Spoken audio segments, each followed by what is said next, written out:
seus lindões, Chrysler aqui, e no vídeo de hoje a gente vai falar da segunda temporada de You, que estreou nessa quinta-feira, dia 26, na Netflix, e trouxe a continuação da história de Joe, e é por isso que esse vídeo vai ter spoilers. Se você não quiser nenhum spoiler, assiste o link que tá aqui na descrição e também nesse card, porque é sobre a primeira temporada, é uma análise sem spoilers, porque essa segunda utilizou bastante recursos narrativos da primeira, então eu acredito que dê pra utilizar algumas coisas que eu falei do vídeo lá, mas também porque se você ler o título desse vídeo, você sabe que eu vou querer me abranger, vou querer me aprofundar em alguns aspectos que a segunda temporada trouxe e que também são diferentes da primeira temporada. Então, se não perder nada, se inscreve e clica no sininho para receber notificação para quando tiver um vídeo novo, que eu sempre trago as novidades aqui. Na segunda temporada, a gente é situado em Los Angeles, quando Joe, que agora é chamado de Will, decide tentar uma nova vida para tentar ser uma pessoa melhor e também para fugir da sua ex-namorada, a Candace, que foi o gancho aí da primeira temporada, que ele acreditava que estava morta. Mas lá em Los Angeles, ele não gosta muito da cidade, o lifestyle e também as pessoas, porque ele acredita que as pessoas elas são bastante artificiais, elas não mostram quem elas realmente são, ironia talvez, né? Mas não demora muito para ele acabar tendo uma nova obsessão, que é a Love. Ela trabalha no empreendimento dos seus pais, que são ricos, que é chamado de Anavrin, que é um acrônimo para Nirvana, que é aquelas lojas bem LA, bem natural, bem good vibes, que obviamente vai trazer aí uma crítica a esse estilo de vida e essas pessoas falsas, né, que na verdade não são tão good vibes quanto a gente pensa. Mas You, ela é uma série que é bastante conhecida pelas suas polêmicas. A primeira temporada girou em torno sobre a romantização do relacionamento abusivo. Eu particularmente gostei da primeira temporada e eu acho que dá pra entender que de fato é um relacionamento abusivo que tá acontecendo ali, mas muito disso também é pela carisma que o Penn traz pro seu personagem. E já na sua segunda temporada a gente consegue perceber nitidamente que eles querem repetir a fórmula do sucesso que foi a primeira temporada e repetir mesmo a ponto de basicamente deletar o que aconteceu, já que a primeira temporada não tem consequências para a vida dele, tirando só o fato da Candace estar viva e não necessariamente o que aconteceu na primeira temporada. Tanto que a série mesmo precisa fazer o personagem trazer aquelas mortes, e em certo momento quando ele tá meio desesperado e ele acha que ele vai ser pego, aí ele começa a fazer uma repetição dos nomes, e aí é meio que o único momento que a gente relembra as coisas que aconteceram na primeira temporada, e eu acho isso bastante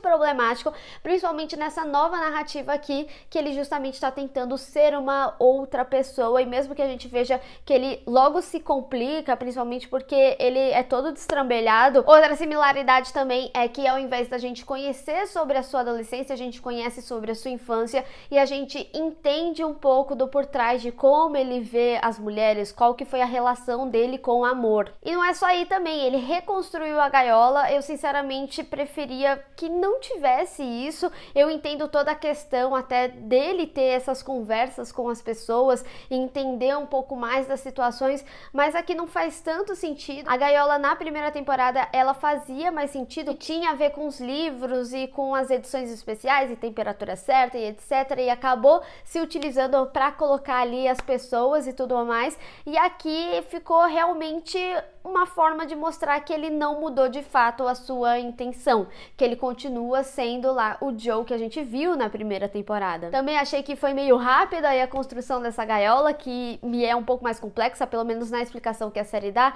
que é ali entre a semana que ele chega e aquela uma semana em que ele se apaixona. Mas ainda assim a série traz aquela narrativa da primeira, que mostra que algumas atitudes dele acabam tendo consequências, como por exemplo, ele ter utilizado o nome do Will, acabou que o cara ele era perseguido por um cara da máfia e por isso ele chegou até a perder um dedo. Então essas histórias em que ele acaba se complicando um pouco mais fazem com que a narrativa da série ela tenha uma certa frequência, porque você acha que pode ter algo a ver com a história dele, mas é aí que a história acaba trazendo essa irresponsabilidade, porque nessa temporada ela traz alguns discursos paralelos com relação a esse personagem e nunca realmente punir ele. Pelo contrário, a série até mesmo colabora para que cada vez mais a gente fique a favor ou fique do lado do Joe Will. E falando no Will e nessa irresponsabilidade, é aí que a história começa, porque assim, eu gostei do personagem, eu achei ele um personagem carismático, mas eu não gostei desse discurso dele falar que o Will é uma pessoa boa, a ponto deles meio que virarem amigos e manter um contato se necessário, que nem a gente vê mais pro final da temporada. Por que esse discurso é perigoso, na minha opinião? Porque é mais ou menos o que as pessoas acabam fazendo. Por exemplo,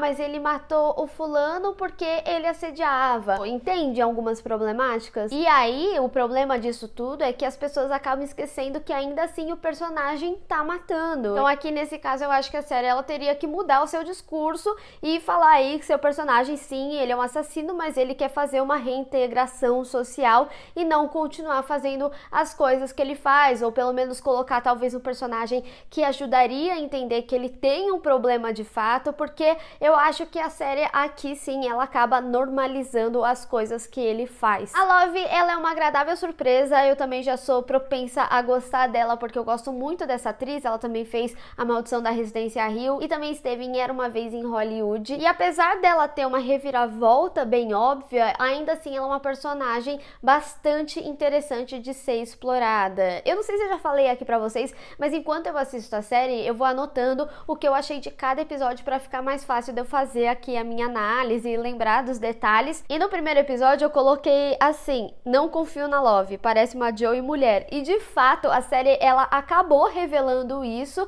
mas eu acho interessante porque a gente também tem um contraponto, um oposto do Joe, porque na primeira temporada, quando a gente conhece o Joe, a gente vê que ele é uma pessoa que não tem família, e a pessoa que era responsável por ele, era a representação de formar ele como homem, acabou sendo uma pessoa que abusou psicologicamente, trouxe um terror psicológico para ele, e talvez isso se justificaria algumas atitudes dele. Não tô falando que ok ele assassinar, mas você consegue compreender a visão deturpada que o personagem tem. E aqui a gente tem a Love, que ela é uma mulher que tem uma família, então ela teria o que seria a família estruturada, mas ainda assim uma família muito problemática, e conforme você vai conhecendo mais, você vai entendendo mais da personalidade daqueles personagens, e também você entende quando você tem essa reviravolta dela, que ela de fato não era uma pessoa boa. Mas é interessante que a série ela trabalhe esses traumas de qualquer forma, e ela acaba sendo o espelho do Joe,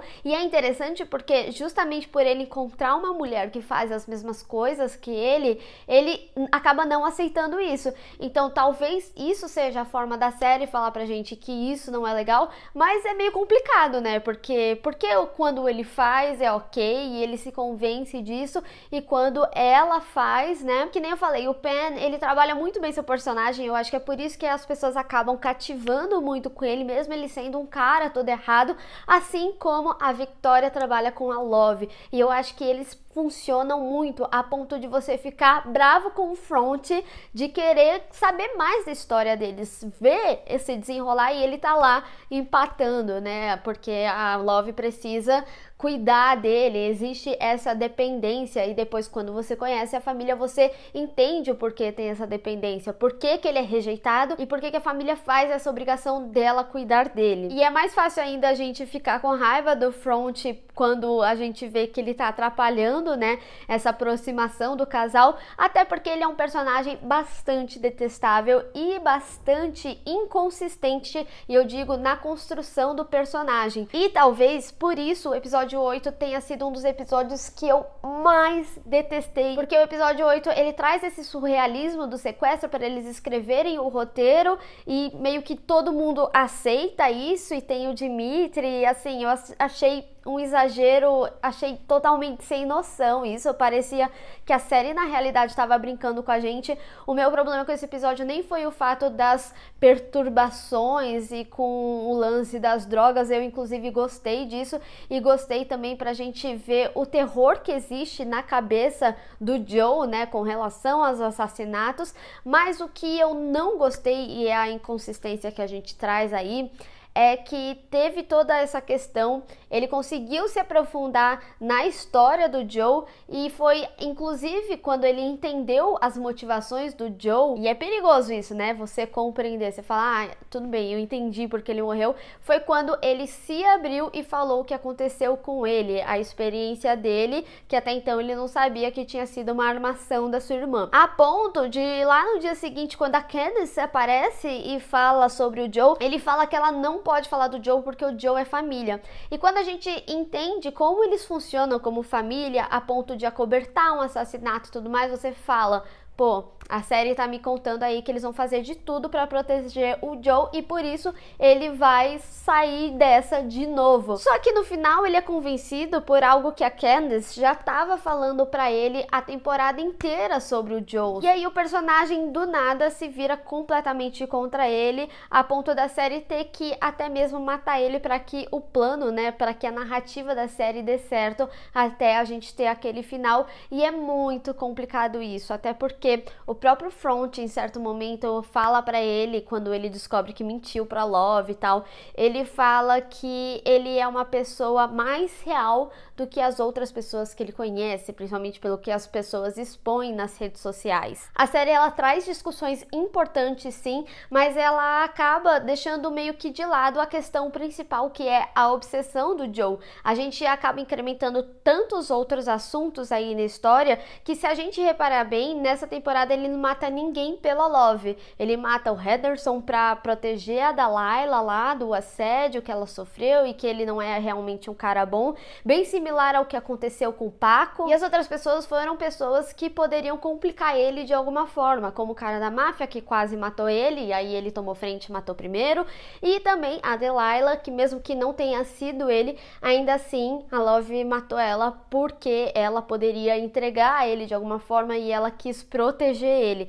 Então a obsessão aqui, ela tá muito mais na Love, porque ela mata a Cadence, que ela mata a Delilah pelo Joe, e é aquele negócio do espelho, né, que a gente vê aqui, mas ao mesmo tempo a gente deixa um aspecto do personagem de lado nesse caso. E é interessante porque assim, a Candace, eu vou ser sincera, eu não gostei da personagem, a forma como ela tomou as atitudes, mas ainda assim não justifica a injustiça que a personagem sofreu. No livro, no primeiro livro, ela morre de fato e a série tomou essa decisão que ela continuaria viva, e eu acho que ela foi mal aproveitada no sentido em que ela não tinha realmente um plano e ela não conseguiu fazer com que ele pagasse mesmo, porque ela não tinha provas, que nem a própria policial falou. E tá aí um ponto interessante da série também, porque a série, ela acaba mostrando sutilmente como é fácil deslegitimar uma mulher, porque a Candace, ela não tinha provas, mas ela passou por um abuso. Já a Delilah, ela tinha provas, mas não eram suficiente, e ambas acabaram mortas no final. Mas quando eu falo que a série é irresponsável, vem justamente dessa junção de discursos que ela acaba me trazendo,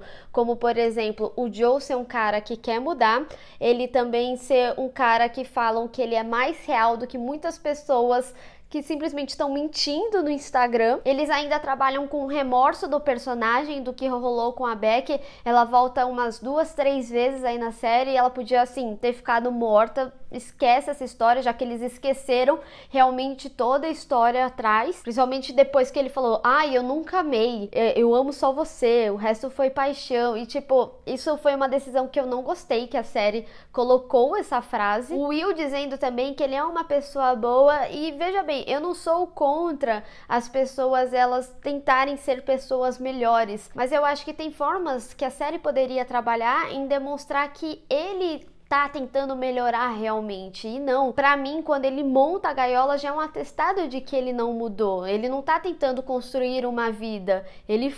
já montou essa gaiola. Ele tá dando continuidade ao que ele fazia em Nova York. E eu acho que a série esqueceu que o Joe, ele é uma pessoa problemática, que ele precisa se tratar. Então, eu acho que a série, ela se irresponsabiliza em não colocar nenhum personagem que ajude ele de fato. A gente só tem personagens que intensificam